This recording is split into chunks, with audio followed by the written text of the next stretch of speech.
During the First World War, the British, the French, and the Russians had these secret plans to carve up the Ottoman Empire because they believed that would balance out their imperial ambitions, but tough luck for the Turks, the Arabs, and anyone else who got in the way. Certainly, all the seeds were planted then, in the sense that it was the British who promised the Arabs independence on the one hand, and a Jewish homeland on the other, and you could not simply reconcile one with the other. The British scattered promises to anyone who might be of some use to them without thinking about the consequences. So British duplicity, British double-dealing went a long way to perpetuate the conflict in Palestine. At the end of the day, when you're fighting a war, you are very liberal in what you're offering in terms of a post-war settlement. When you get down to the conference table when the war has ended and you have to start honouring your agreements, you then have to decide what's in your interest or not. And the British saw the Middle East as a western flank for their power in India and their power in Asia in general. The story of Britain's involvement in the Middle East and the ensuing struggle between Arab and Jew begins with her colonial past. At the beginning of the 20th century, King Edward VII ruled over a vast empire with interests in every part of the world. India became increasingly important because it was the second pillar of British power in the world. Moving the Indian army about was extremely important in extending British interests and British influence across the globe. And the Suez Canal was, of course, the quick way to do that. It's very important for the British geopolitical position to ensure the Suez Canal remains safe and secure.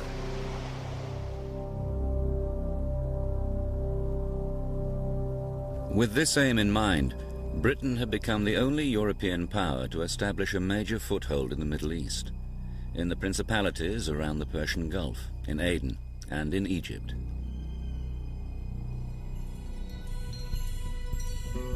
Britain had annexed Egypt from Turkey's Ottoman Empire in 1882, and by the time it was made a protectorate in 1914, Cairo had become the center of British power in the Middle East. The presence of imperial troops in the region was of vital strategic importance, for the Ottoman Empire under Sultan Muhammad V was in alliance with Britain's much-feared rival, Germany. Together with the Austro-Hungarian Empire, these countries made up the Central Powers, and pitted against them were the three allies, Britain, France, and Russia.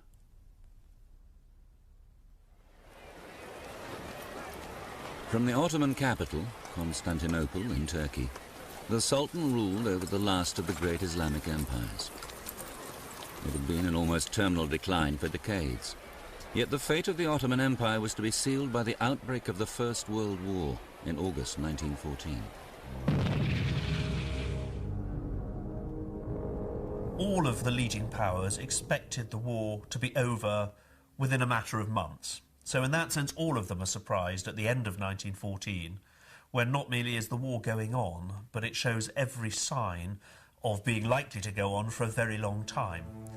At that point, they began to think about new ways of winning the war. This was a global war, and the British saw the Middle East very much in a global context. The traditional British preference for sideshows, as people unfavorably call it, the indirect strategy, the way of attacking the soft underbelly, as Churchill called it, of the enemy. And the soft underbelly was seen to be Turkey. Britain's secret plan involved on the one hand a military diversion, and on the other a devious use of diplomacy through bribery, subversion, and double-dealing. All these devices focused on the enemy's weakest link, Turkey's Ottoman Empire. Amongst the Allies, Russia had long sought access to the Mediterranean. In a secret treaty of March 1915, Britain and France offered what was to the Tsar a prize of vital geopolitical importance, Constantinople. It is their key outlet into the wider world and into the Mediterranean. And it is the one thing, of course, the British and the French have been attempting to prevent the Russians from achieving. So this is a complete volte-face. This is the British, the French and the Russians coming to an agreement over something which was, up to this point, almost inconceivable. But Britain's strategy to undermine the enemy via the Ottoman Empire also required subversion. By using domestic opposition to weaken, maybe even destroy it, Britain exploited a new movement sweeping through the empire: nationalism. Nationalism in the sense of believing that there are peoples with a clear cultural identity and that these people should live independent. That idea spread to the Middle East as to other parts of the world in the latter part of the 19th century. So you had the beginnings in the Ottoman Empire of a Turkish nationalism.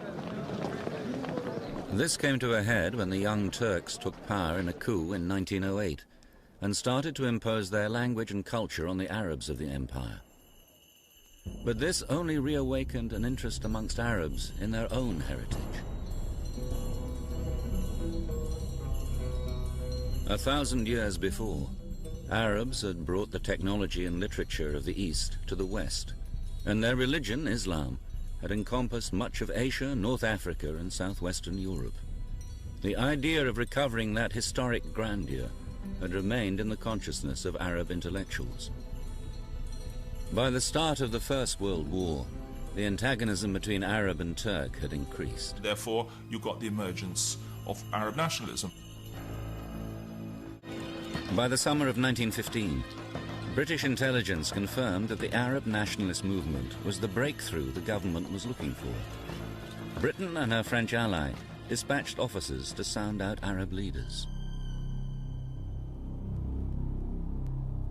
Both the French and the British started, you could say, seducing various local Arab leaders that if you side with us, we'll give you your independence. So why don't you leave the Ottomans? And various people were tempted as a result. If they thought they could actually gain independence, why not side with the Europeans against the Ottomans?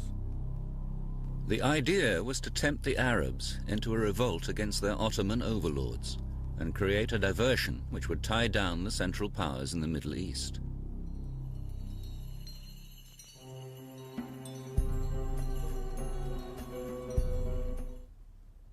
The British, because they were fighting the Ottomans, and the Ottomans were claiming to be the real representatives of Islam, they wanted a counterforce.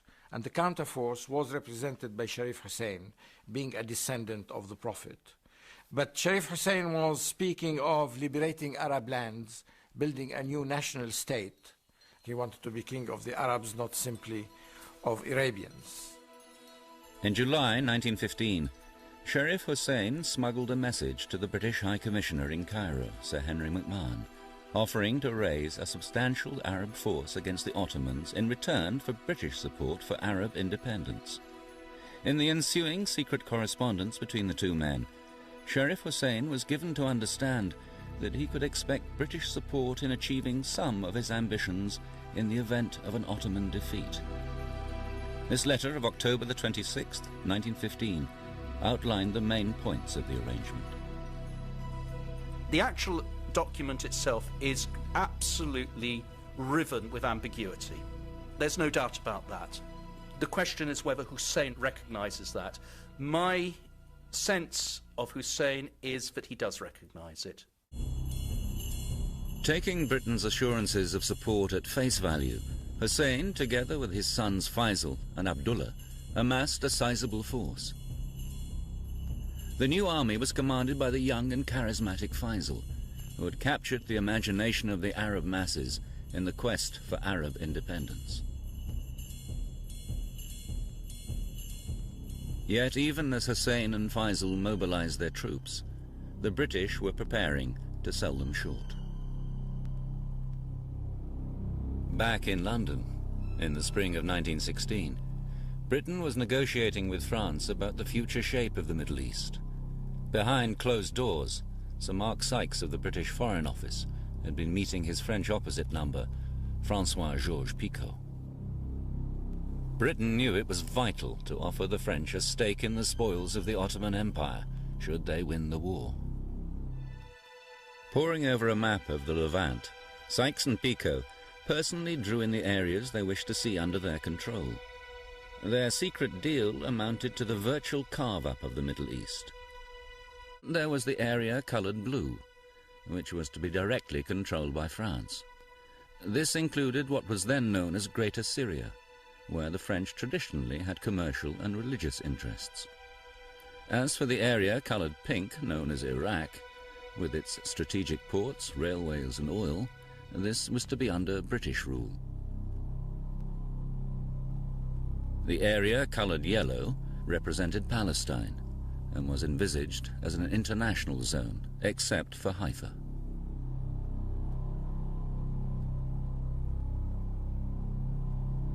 What the British wanted was the oil of Iraq, and they concentrated on getting Iraq and getting away from Iraq to the Mediterranean in order to transport this oil. So they got Haifa on the Palestinian coast, and they got most of Iraq. The Sykes-Picot Agreement was a pretty shameful document, and I wouldn't attempt to defend it. But it was drawn up by people who were sort of operating under the old kind of balance of power considerations in an imperial frame of mind.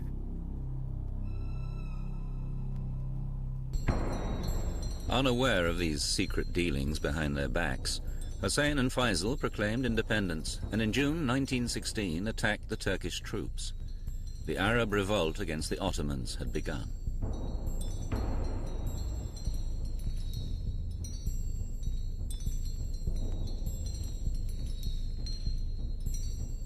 The Turkish garrison at Mecca was soon overrun, and the seaport at Jeddah seized. By 1917, Hussein and Faisal's forces had pushed north and engaged the Ottoman Turks along the Hejaz Railway. The British saw the Arab revolt as part of its strategy for creating a military diversion against the Central Powers. In a pincer movement, Britain had launched a campaign from the southwest to ensure control of the Suez Canal and the Levant. And from the southeast, it was fighting to secure the oil wells of Iraq. All this to attack the Central Powers at their weakest point, the Ottoman Empire.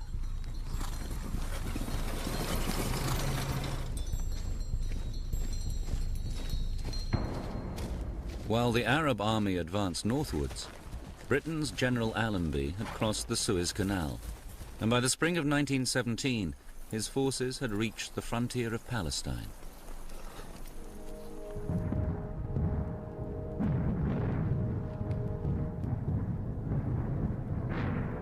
The war in Europe, however, was still not going well for Britain. In London, there had been a change of leadership. The new Prime Minister, Lloyd George, felt that the Allied war effort needed a fresh impetus.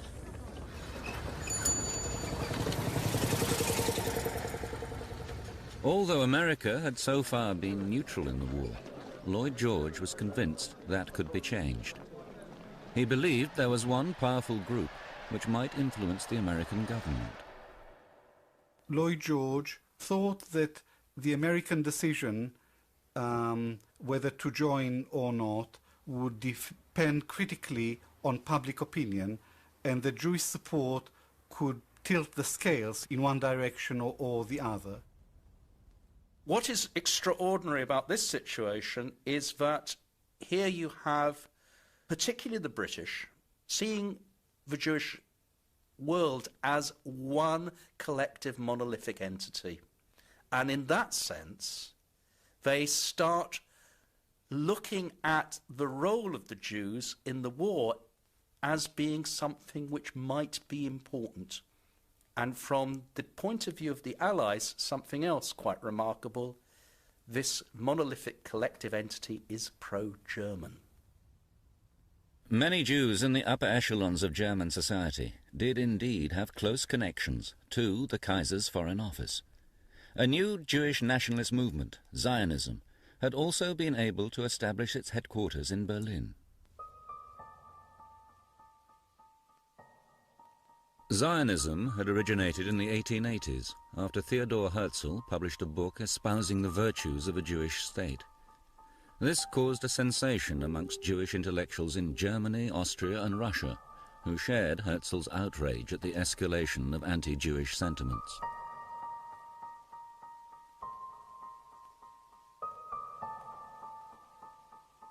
The end of the 19th century saw the rise of anti-Semitism all over Europe, in Austria, in Germany, in France, but particularly in Eastern Europe, in Poland and in Russia. And the pogrom against the Jews in Russia gave rise to the establishment of Hovevei Zion, the lovers of Zion, societies in a number of Russian cities who started to promote and to finance and to sponsor colonization, emigration to Palestine.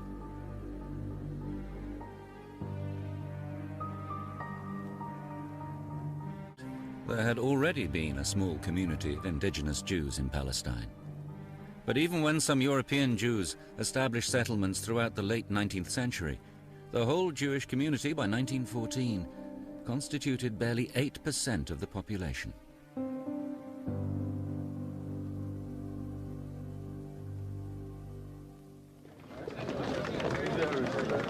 The Zionist leader in Britain, Chaim Weizmann, had been lobbying the government for a guarantee that in the event of an Ottoman defeat, it would support Jewish emigration to Palestine. By early 1917, Lloyd George's view of Jews as globally influential convinced him that Zionism was another nationalist movement which should be co-opted to the Allied cause. As negotiations with Weizmann continued over the following months, the war deteriorated rapidly for the Allies.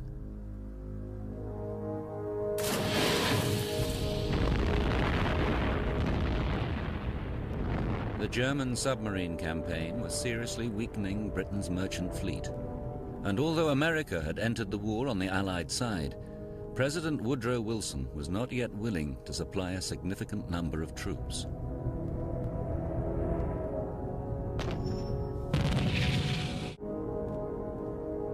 But the most serious threat to the Allied war machine came from the east. Russia was on the verge of collapse. After massive defeats at the hands of the Germans, the war-weary country was disintegrating, with food shortages, strikes and demonstrations. When the Tsar was deposed in a revolution, Britain and France became greatly alarmed. The point is that once Russia and its war effort begins to collapse, essentially the Germans have won the First World War unless they bring the Americans in. There's no way that the British and the French on their own are ever going to defeat Germany.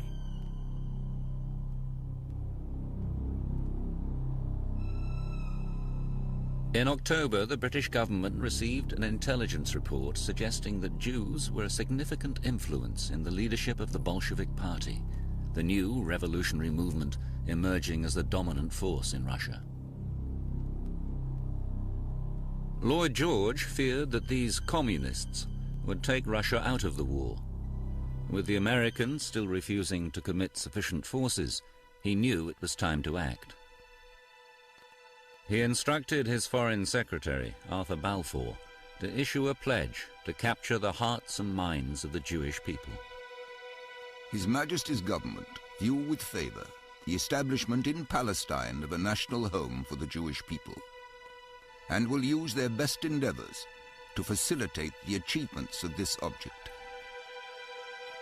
The Balfour Declaration was issued on November 2nd, 1917, just as British forces were occupying Palestine. But this was also the first time that any major European power had given official backing for the Zionist goal of making Palestine into a Jewish homeland. Yet Sharif Hussein had understood that Palestine had been promised as part of his deal for Arab independence. Anticipating Arab outrage at the prospect of a Jewish homeland in a largely Arab province, the Balfour Declaration had also stated that Nothing shall be done which may prejudice the civil and religious rights of existing non-Jewish communities in Palestine. The declaration, nonetheless, appeared to indicate British support for Jewish emigration. There were only a mere 80,000 out of some like 700,000 people in Palestine who were Jews. The indigenous inhabitants of Palestine were referred to as non-Jewish inhabitants. The Balfour Declaration was what it says, a declaration. It wasn't a treaty, it wasn't a signed agreement, it was a declaration in support of the establishment of a national home for the Jewish people in Palestine. In fact, the only treaty Britain had signed in regard to Palestine was with the French, the secret Sykes-Picot Agreement. On November the 7th, within a few days of the Balfour Declaration, the Bolsheviks took power in Russia. Lloyd George hoped that it would have the desired effect of appeasing the Jews in the communist leadership. There were 15 to 20 Jews in the higher echelons of the Bolshevik party. Most of them were anti-Zionist, and after they came to power, soon after they came to power, they issued a declaration to say that Zionism is a capitalist ploy, a capitalist idea. Within weeks, Russia's new leaders did exactly the opposite. Not only did they pull out of the war, they opened up the archives of the Tsarist Foreign Office and published the secret treaties. The very treaties Britain had engineered with her allies to carve up the Ottoman Empire, and to which Russia had been privy. That, of course, is a very great embarrassment to the Western Allies, because the Allies have been doing all sorts of deals behind the scenes in which they have handed out to each other large sections of the world, meanwhile openly preaching that they are fighting the war in defence of democracy, and of course also telling, among others, the Arabs, that they are supporters of self-determination for the peoples of the Ottoman Empire.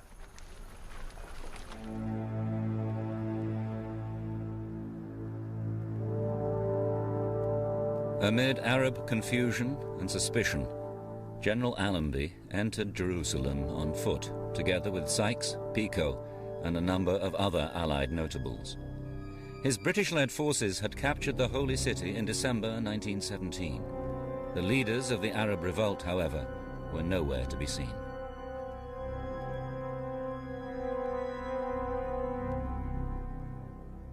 Fearing that Hussein and Faisal might lose heart, the British government forwarded a message to them, reiterating British commitment to Arab independence.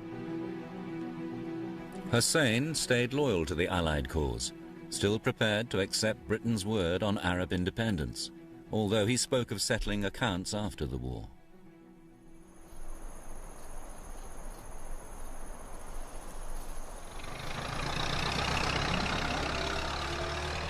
From Allenby's point of view, he continued to rely on Arab support in the war against the Ottomans. But now that Jerusalem had been occupied by the British, one party seized the initiative.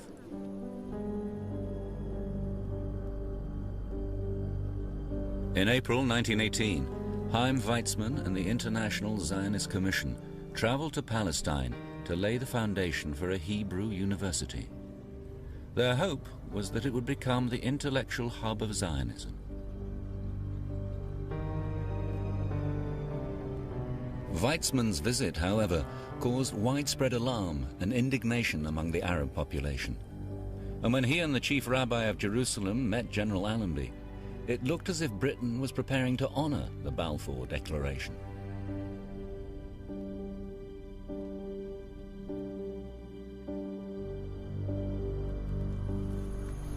Six months later, Allenby's forces entered Damascus. With their ally, Faisal's Northern Army, they had pushed the Ottoman troops north through Palestine into Syria.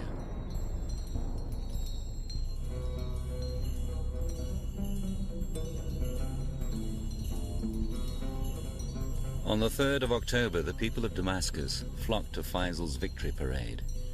If he was to seize power, he knew it was of great importance to make his presence felt and to be seen by the Arab people as their liberator.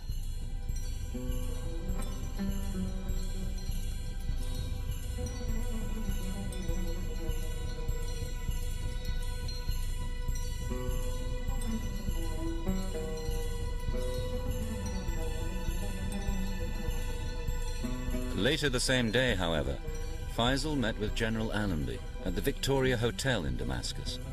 Allenby warned him that his rule in Syria would be limited. The British, by that time, knew that they were going to hand over Syria to the French. Undaunted by Allenby's warnings, Faisal assumed the title of governor of Damascus.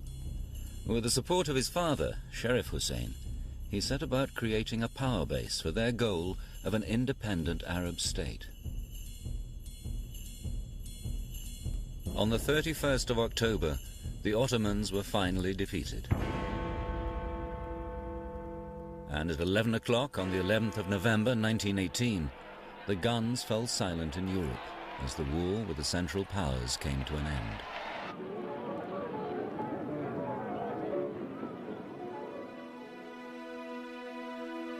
The peace conference at Versailles began in January 1919.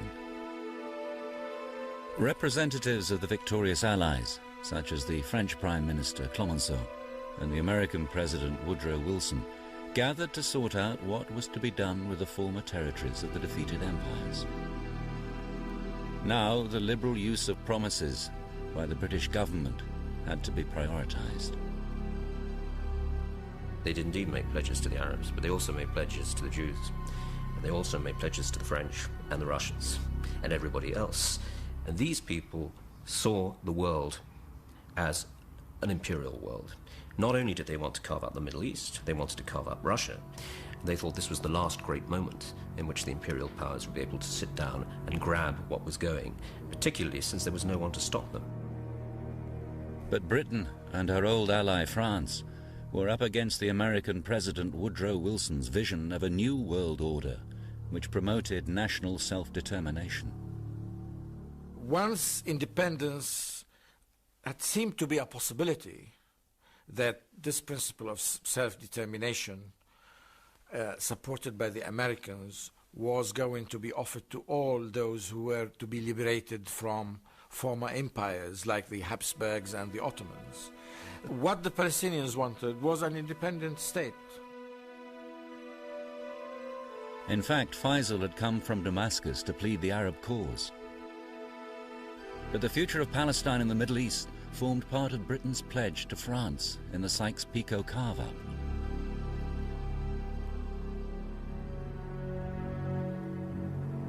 In the event, Woodrow Wilson's principles about self-determination were forgotten when it came to the people of the Middle East. Britain and France were free to go ahead with their agreement.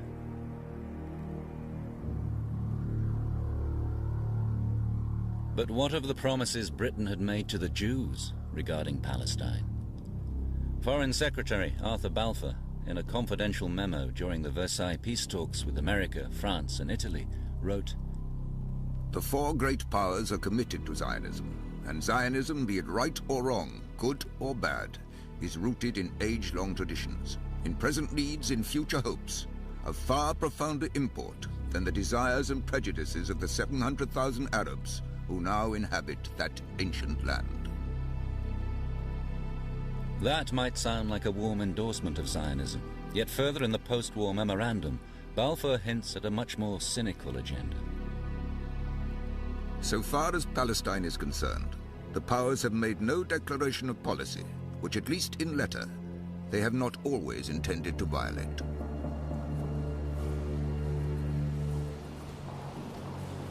The Versailles Peace Conference was concluded on June the 28th, 1919, with the creation of the League of Nations, the first global institution for peace and security. Its covenant provided that the Arab and other territories ceded by the defeated Ottoman Empire should be administered by mandates, which meant, in effect, that Britain and France were given the authority to impose their rule over the Arab territories.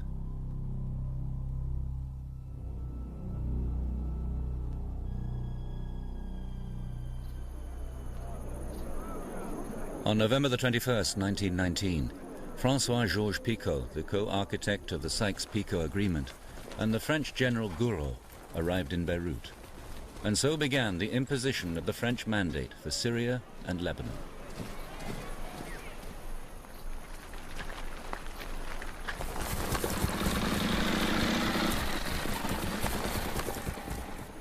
Faisal, who had been the governor of Damascus now for 16 months, had been consolidating his position.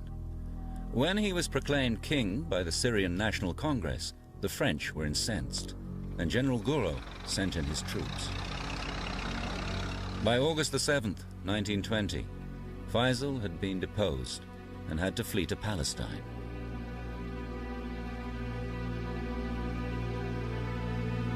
The promises to Sharif Hussein and Faisal of a single independent state were now a distant memory for the Europeans. The boundaries and governments of the Middle Eastern states that emerged bore the unmistakable imprint of the Sykes-Picot Agreement. The French half of the previously Ottoman province of Greater Syria became the mandate for Lebanon and Syria. The other half became the British mandate for Transjordan and Palestine. In the east, the Ottoman area of Mesopotamia, which included the oil fields of Mosul, was given to Britain as the mandate for Iraq. So this was basically the importance of the Sykes-Picot Agreement, to divide what is called the Fertile Crescent between Iraq and Syria and let Britain get access to the oil of the area and be able to exploit it in the future. But British rule was initially rejected by the Iraqi people until Faisal was installed as king in July 1921. Britain hoped the limited power it devolved to him would serve to placate the frustrated demands for Arab independence. But Sharif Hussein expected more from the British. He never gave up the idea that the British had promised him independence, not only in Arabia, but in Syria and Iraq as well. And he wanted the British to fulfill their promises. Sharif Hussein's dream of an Arab kingdom ruled by the Hashemites was only partially fulfilled. For although his other son, Abdullah, became king of Transjordan, their old rival, Ibn Saud, swept the Hashemites out of Hijaz when he conquered the whole of the Arabian Peninsula.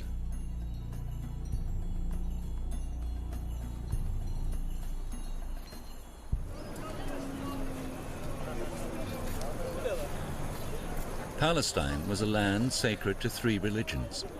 Jews were a small minority who had lived harmoniously with Christians and the much larger community of Muslims for hundreds of years.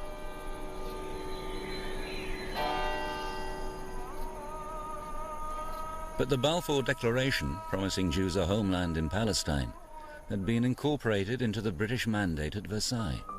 Palestine was thus to be open for new European Jewish immigration.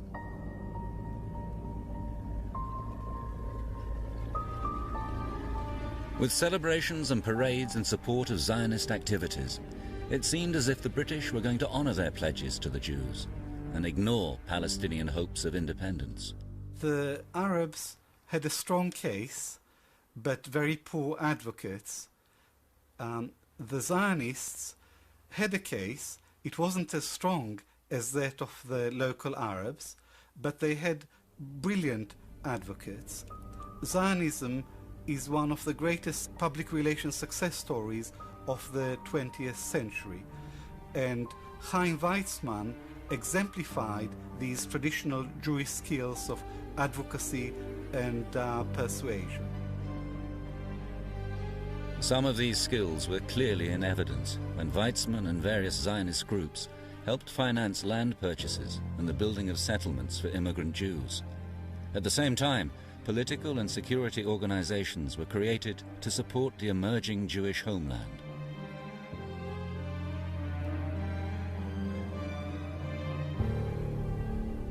The Arab community in Palestine was incensed.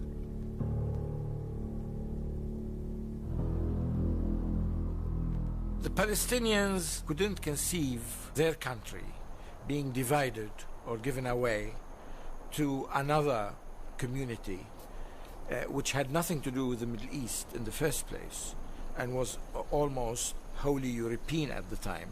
So to them, it seemed absurd that 600 to 700,000 should give up their land, their homes, their villages, their towns, and hand them over to a minority which was dispersed throughout Palestine.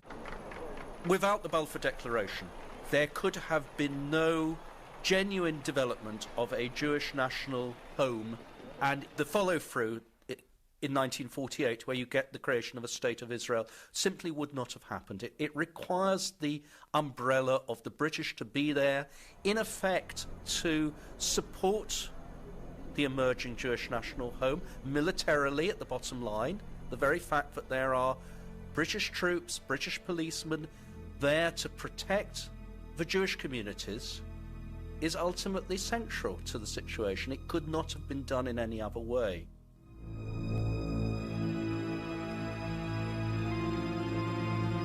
Throughout the 1930s and 40s, the years of Nazi persecution and the Holocaust, Jewish immigration to Palestine increased rapidly. But what was seen by the Arabs as an alien incursion and the Jews as a fulfillment of historic rights led to polarization and violence. In response to terrorist acts by Arabs, Britain restricted the immigration, but the policy only stimulated Jewish terrorism.